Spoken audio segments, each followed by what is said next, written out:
दोस्तों आज के इस वीडियो लेक्चर में हम पढ़ेंगे भ्रूणकोश एम्ब्रियोसेक के बारे में। एग्जाम पॉइंट ऑफ व्यू से ये काफी इंपॉर्टेंट क्वेश्चन में मेल गैमीट और जब फीमेल गैमीट मिलते हैं तो एक एम्ब्रियो का निर्माण होता है, और साथ ही साथ जब एक मेल गैमीट और पोलर सेल्स या फिर आप बोलते हैं सेकेंडरी न्यूक्लियस, ये जब आपस में मिलते हैं तब इंडोस्पर्म का निर्माण होता है। कि जो एम्ब्रियोसेक होता है, एम्ब्रियोसेक भ्रूणकोश, उसी के अंदर एम्ब्रियो भी बनता है और उसी के ही अंदर इंडोस्पर्म भ्रूणकोश भी बनता है।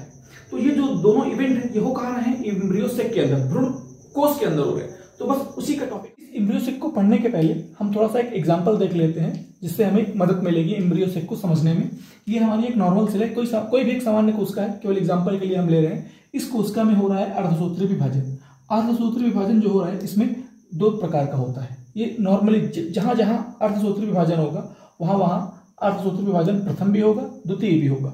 और आपको हमेशा याद रखना है कि अर्धसूत्री विभाजन केवल द्विगुणित कोशिकाओं में ही होगा और किसी कोशिका में नहीं हो सकता। अगुणित पे कभी नहीं हो पाएगा, केवल द्विगुणित कोशिका होना चाहिए अर्धसूत्री विभाजन के लिए। तो अर्धसूत्री विभाजन के जो फर्स्ट विभाजन है उसमें गुणसूत्र नंबर आधे हो जाते हैं, इसलिए उसे बोलते हैं हार्स विभाजन।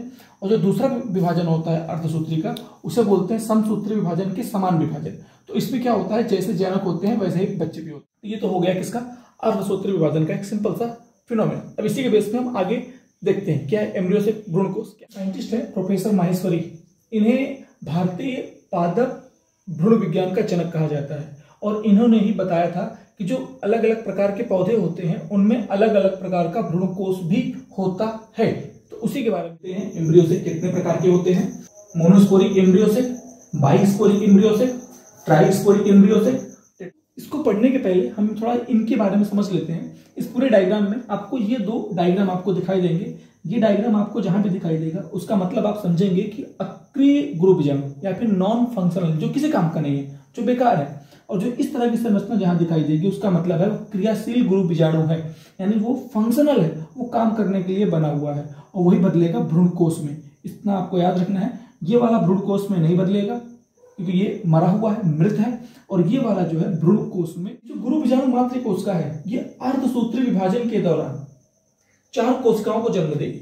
4 में से 3 कोशिकाएं क्या होंगी, डीजनरेट हो जाएंगी, निष्क्रिय हो जाएंगी। इसे हम बोलेंगे अक्रियाशील गुरु बीजाणु, और एक सक्रिय होगी।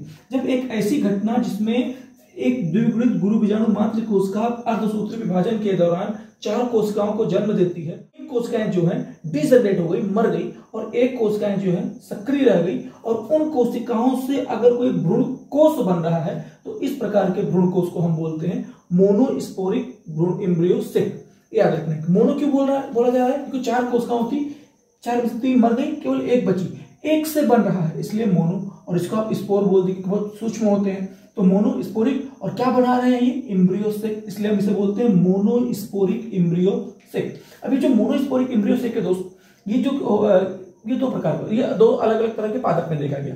एक देखा गया है पॉलीगोनम के पादप में और दूसरा देखा गया है आइनोथेरा के पादप में। अब यहाँ ध्यान देने वाली बात यह है कि इंपॉर्टेंट क्वेश्चन क्या बनता है कि जो पॉलीगोनम प्रकार के पादप में इस प्रकार के एम्ब्रियोसेक को देखा गया, उसमें इसकी खोज की थी स्ट्रासबर्ग नामक साइंटिस्ट ने।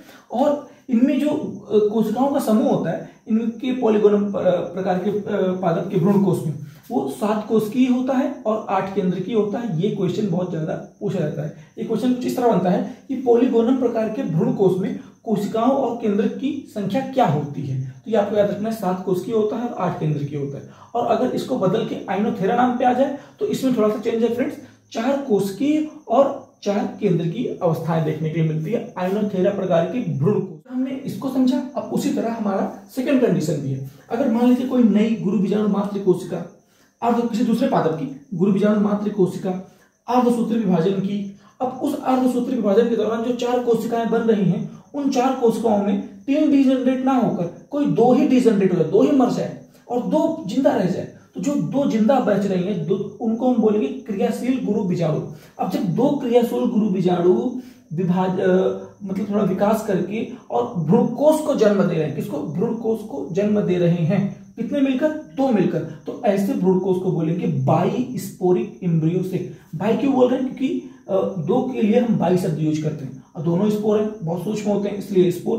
तो ऐसे एम्ब्रियो कोश को हम क्या बोल रहे हैं, बाइस्पोरिक एम्ब्रियोसेक। ये आप याद रखेंगे। और ये बाइस्पोरिक एम्ब्रियोसेक का सबसे अच्छा एग्जाम्पल है एलियम और एंडीमियोन। इन दोनों में सेम कंडीशन ये है कि इन दोनों का जो भ्रूण कोष होता है फ्रेंड्स वो 7 कोष की और 8 केंद्र की ही होता है।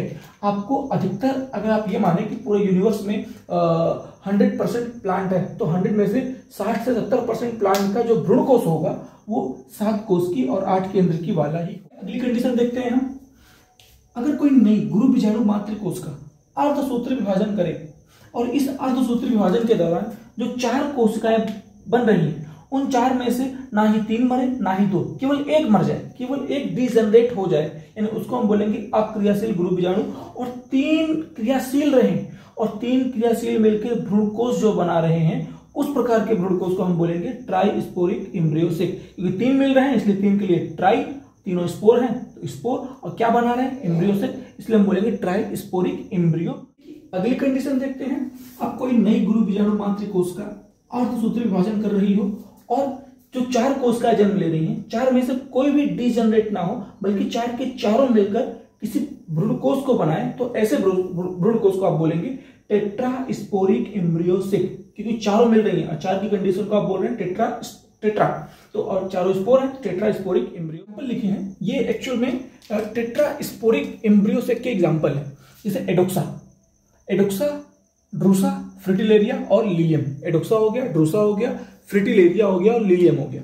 तो एडोक्सा में जो भ्रूणकोष का प्रकार होता है उसमें 7 कोष की 8 केंद्र की अवस्था देखने के लिए मिलेगी। ड्रूसा में 5 कोष की 10 केंद्र की अवस्था देखने के लिए मिलेगी।